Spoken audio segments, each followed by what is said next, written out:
Welcome back, I have to exhale after all that is going on around here. Obviously, the Capitals winning the Stanley Cup and 3 a.m. cup hoisting with Barry Trotz in Las Vegas and celebrations. The Orioles in last place. Joe Flacco flicking the football around. The Warriors are the champions. We got a U.S. Open golf. We got the World Cup.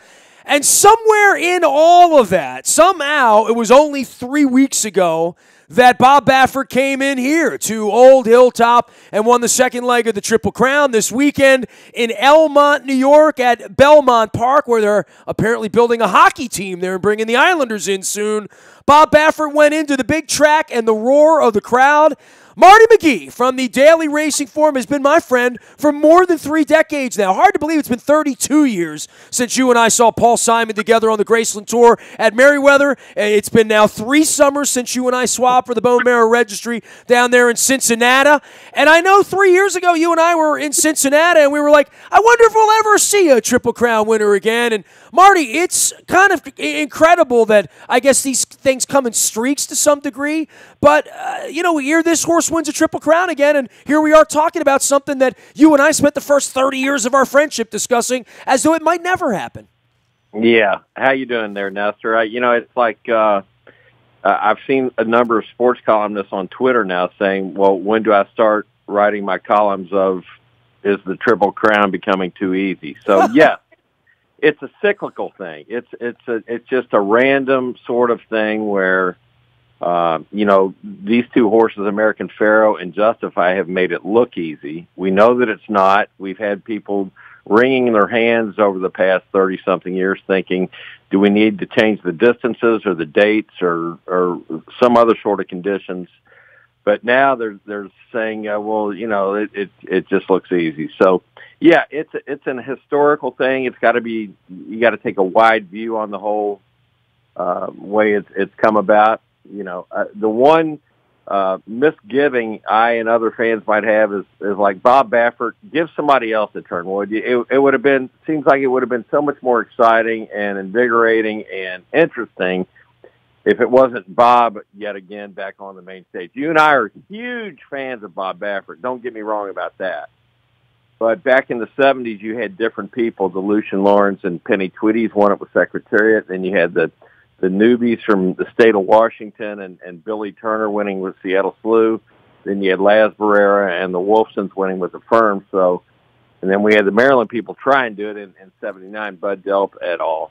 So, it's just kind of a new, Baffert's been the common denominator in the last 2, and it wasn't quite, I wouldn't think, as compelling a story for people with Bob being in there again.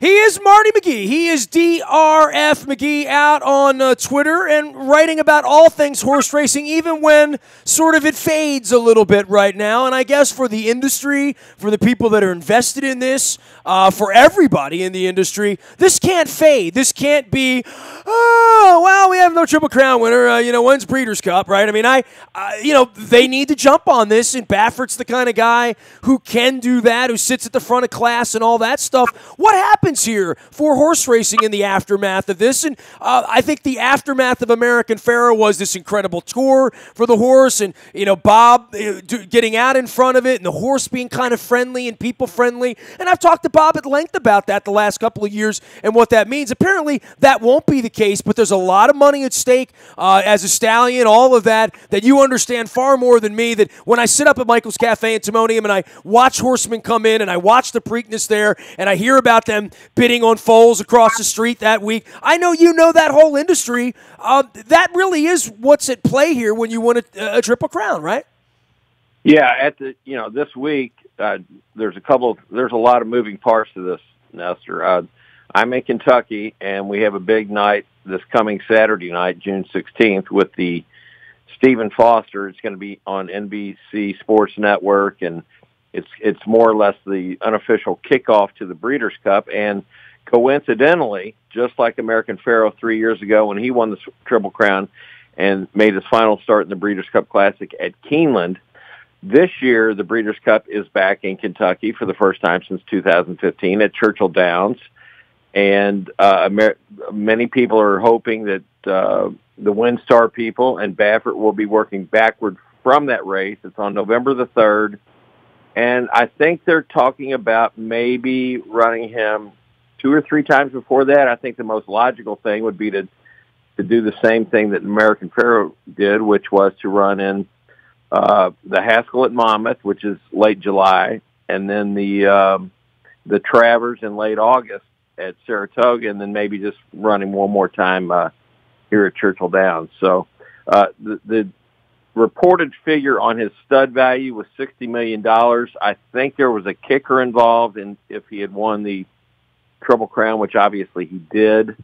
So I don't know where that puts him, in terms of a numerical value, in terms of his worth at stud. But again, this is a fluid situation, and we're all waiting with bated breath as to what Baffert ends up deciding in terms of Justify. In the meantime, like I was saying at the outset here, is on Saturday night, it's very possible that the horse will be paraded between races for the on-track crowd and for television in celebration of his Triple Crown victory. I guess in the aftermath, some losing owners calling for investigations and whatnot. I don't put a whole lot of stock into all that, but certainly for all the people that are involved in this in trying to beat the horse up at Belmont, did you believe that the horse was going to win the Triple Crown? I mean, I think, look, I've gotten on bus trips now, Marty, for Big Brown, for Funny Side, for Smarty Jones. I've gone up there a couple of times. I've missed it both times. This week I was a little busy trying to win a Stanley Cup out on the Strip, and I know you saw the aftermath of that. But I feel like I missed a little piece of this, and certainly we always get a little piece when it comes through because of the Preakness here. But, I would think that as many times as they try to take a horse down at Belmont, that is the strategy, and I think it really diminishes the Preakness a little bit, doesn't it?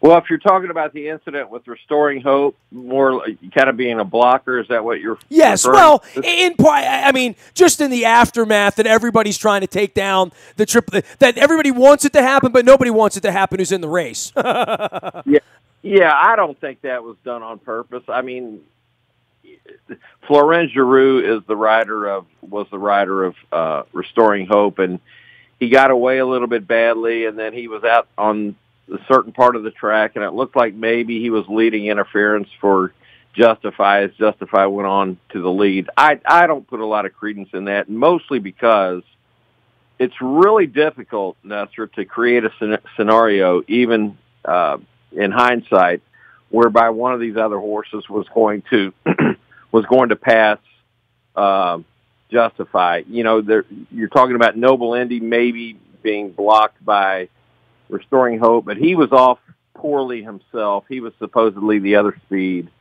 I just don't. I think it's just something for people to create and make a big deal out of. And really, A, there's no way to prove it, and B, what happened.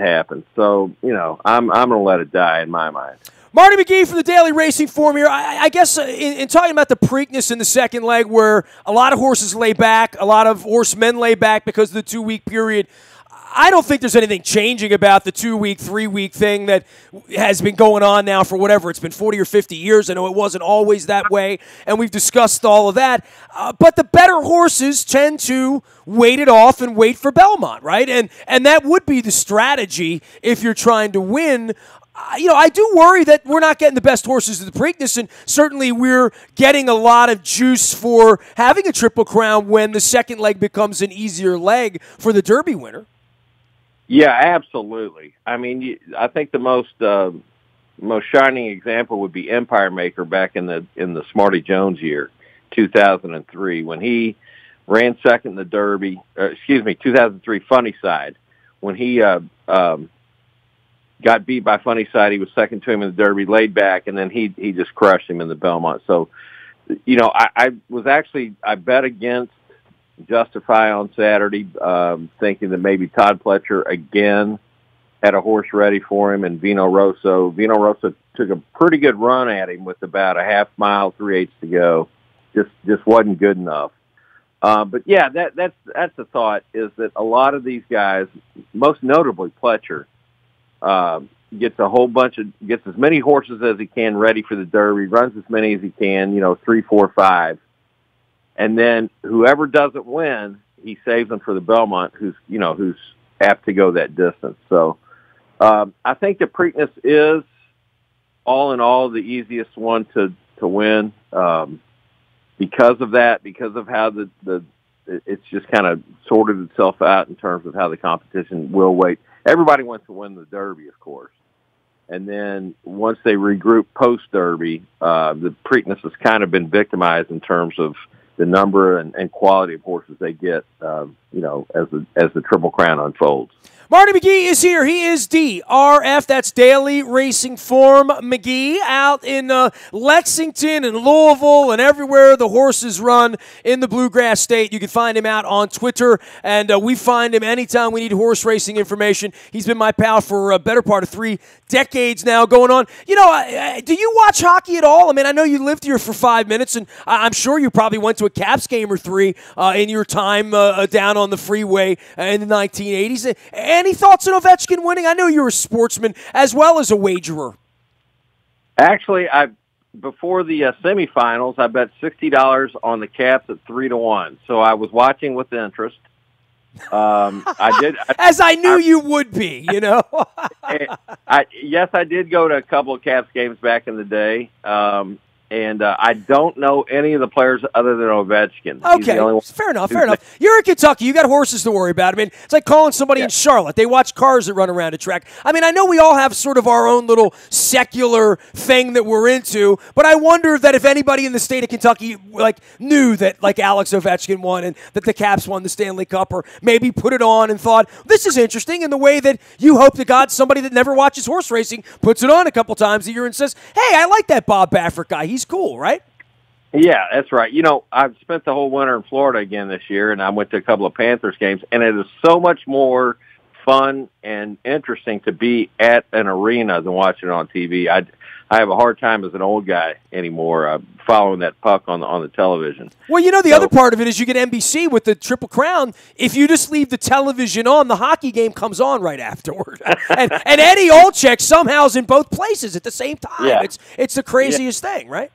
He's an awesome guy, by the way. He is an awesome guy. I agree with you. And a survivor as well. He's had a rough year. I've been running into him and Kenny Albert and all these other people from my glorious past, including you. And I appreciate your coverage of all things horse racing. We're going to send everybody out to follow you at Daily Racing Form at DRF McGee.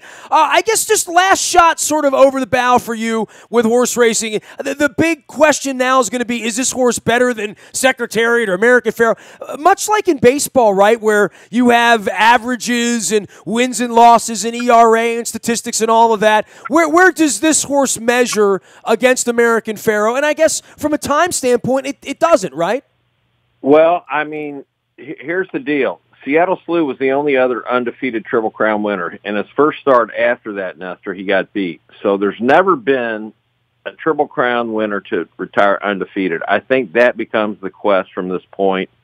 And I think that's what Baffert and all of them are talking about. How do we get him from the Belmont through the Breeders' Cup Classic with something in between and keep him unbeaten? If he does that, there's no arguing that he belongs among the all-time greats. It's a shame, man. When Tom Brady wins one championship, he gets a chance to come back and win 10 more, and that's what sort of makes it, right? And Ovechkin will have a chance to come back and play 3, 5, 7 more years, whatever it's going to be. And the horses don't get that chance, right? And but the jockeys do, right? So, and part of that is we have a Triple Crown winning jockey here who goes out and becomes that guy too, right? Yeah, we've had Victor Espinoza on American Pharoah, now Mike Smith on Justify, so they can play it again. It's not quite the same, and as you know, the economics are such that it just is not feasible for them to keep a horse like Justified in action as a 4-year-old, let alone, the albeit small risk of injury to him. So, what you're saying is I need to get a flight down to Louisville on the 3rd of November is what you're telling me. That's what I need to do. We've all got our fingers crossed already that he's going to be in that race. Yeah. One day I got to get to Saratoga. I mean, you and I, every year we get together and we talk about this. Is there anything else on my bucket list horse racing-wise? I need to go to Del Mar, right, at some point, probably? Yeah, Santa Anita too? Del Mar and Santa Anita are two of my favorites. I like them a lot. If you ever get an itch, you get in the car and drive north, go up to Monmouth Park one day. It's a heck of a place. Well, here I can bet on or against the Orioles there now too. So the world is changing right before our very eyes, just like Paul Simon and Art Garfunkel told us it would. Marty, take care of yourself. I hope our paths connect, and I don't know, maybe there's a chili cheese dog in Cincinnati or something in our future. Okay. Anytime, buddy. Appreciate it. Marty McGee has been my friend for 30 years. He is DRF McGee out on Twitter and the Kentucky correspondent for the Daily Racing Form. We don't just have a Stanley Cup winner, wink, wink. We also have a Triple Crown winner. I'm going to be finding Bob Baffert before it's all over with here later on in the week. We'll talk some more Triple Crown with him. Boy, oh boy, I am hitting all the hockey world, all of my hockey friends from Doug McClain and Gene Ubriaco. I'm trying to find Terry Murray and track him down as well to come on with some Baltimore memories. I have sat literally for long stretches of time with Barry Trotz in the aftermath of the Stanley Cup at the party on the Strip in Las Vegas with all the wild pictures, and I wrote a huge blog out at WNST.net that I hope you read about my quest to lift the Stanley Cup over my head, which I did with Barry Trotz and my wife the other night. It's all very surreal. We have a strange set of pictures of all of it and the parade and all the aftermath of all of that, but it's been quite the week around here. I'm writing a lot. The Dear Orioles series is coming. It's going to be a long, hot summer around here, but we got a Stanley Cup championship to talk about. I'll be mixing in some horse racing, some baseball, some Orioles demise, some Joe Flacco throwing the ball, some U.S. Open, some Warriors championship. Oh, and some World Cup. I don't want to leave that out either. So I'll be watching a lot of World Cup, quite frankly, because it's what I do. Nasty at WNST.net finds me. We are in the Buy a Toyota.com audio vault 24 hours a day from anywhere in the world on your mobile device by downloading the TuneIn radio app. We do come in crystal clear from anywhere you are in the world.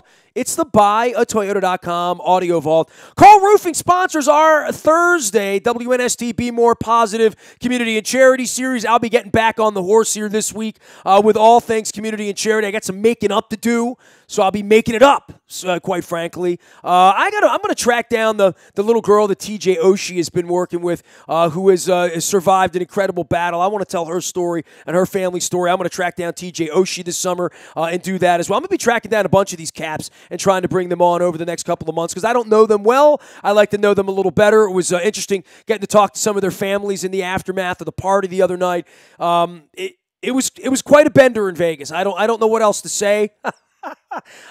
I'm not embarrassed by any of it.